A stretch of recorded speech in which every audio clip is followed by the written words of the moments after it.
코스닥이 3.89%나 급락하면서 1년 4개월여 만에 최대폭으로 하락했습니다. 장 초반부터 크게 빠지면서 하루 종일 불안하기 그지없었습니다. 52주 신저가 종목이 코스닥에 192개, 코스피 시장에 97개 이를 정도로 말 그대로 블랙 먼데이였습니다. 자세한 내용 증권부 최종근 기자와 함께 이야기 나눠보겠습니다. 네, 최종근 기자, 코스닥 지수가 오늘 큰 폭으로 급락했죠. 가장 큰 원인이 무엇이었습니까? 네, 오늘 코스닥 지수는 전거래일과 비교해 21.64포인트, 3.89% 급락한 534.31에 거래를 마쳤습니다. 이는 지난 6월 27일 이후 4개월 만에 최저치고요. 하락폭도 작년 6월 이후 1년 4개월 만에 가장 컸습니다. 최근 유로존을 떠받들던 독일 경제마저 좀 침체로 빠지는 게 아니냐는 전망이 제기되면서 세계 경제의 둔화에 대한 우려가 중소형주 중심의 코스닥 시장에 좀 직격탄을 날린 것으로 풀이됩니다.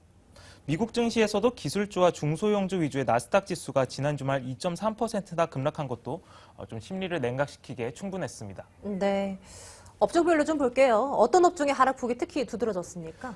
네, 코스닥 전 업종이 좀 하락세를 보였는데요. 먼저 오락문화가 한 7.1%, 인터넷 6.4%, 컴퓨터 서비스 6%, 그리고 방송 서비스 5.2% 순으로 좀 낙폭이 컸습니다.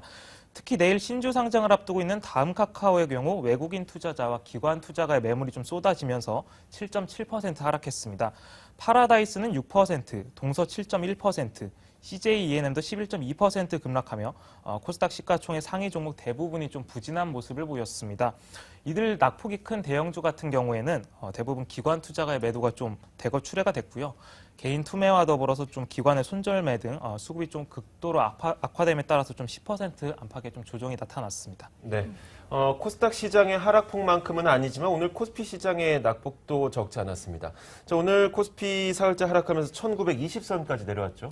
네, 맞습니다. 코스피 지수도 사흘째 좀 약세를 이어갔는데요. 전거래일과 비교해서 한 13.71포인트, 0.71% 내린 1927로 기록하면서 좀 7개월의 최저치를 기록을 했습니다. 슈퍼 달러로 최근에 좀 글로벌 시장에서 달러화가 좀 강세를 보였고요. 이것이 좀 신흥시장에서 미국, 일본 등 선진 시장으로 좀 자금이 이동하는 흐름에서 좀 자유롭지 못했습니다.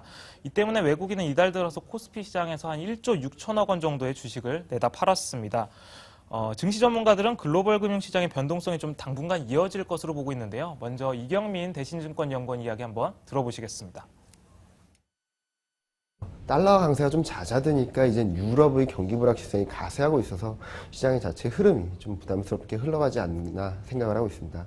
특히 유럽 경기 불확실성은 미국 증시까지도 흔들 수 있는, 그러니까 선진국 증시까지도 흔들 수 있는 변수라는 점에 있어서 글로벌 금융시장의 변동성은 좀 더 이어질 가능성이 높지 않나 그런 생각을 하고 있고요. 네, 이러한 대외적 변수 위에도 좀 대내적인 요인도 있는데요. 3분기 기업들의 실적이 좀 부진할 것이라는 분석이 좀 영향을 미쳤습니다. 특히 삼성전자 같은 경우에 이번 3분기 영업이익이 4조 1천억 원에 그친 바가 있고요. 이런 부분들이 좀 부담스러운 부분으로 작용을 했습니다. 이번 달 말쯤에 증시 활성화 대책이 나올 것으로 예정돼 있지 않습니까? 어떤 내용들이 담겨 있을 것으로 전망되나요? 네, 먼저 신재용 금융위원장은 지난 2일에 새누리당 최고위원회에 참석을 해서 이달 중에 좀 증시 활성화 대책을 내놓겠다고 밝혔는데요. 구체적으로 거론되는 내용으로는 가격 제한 폭을 15%에서 30%로 일시 확대하는 방안이 좀 거론이 되고 있고요. 이 밖에 액면 분할, 기관들의 프로그램 차익 거래안에 거래세를 면제하는 방안 등이 거론되고 있습니다.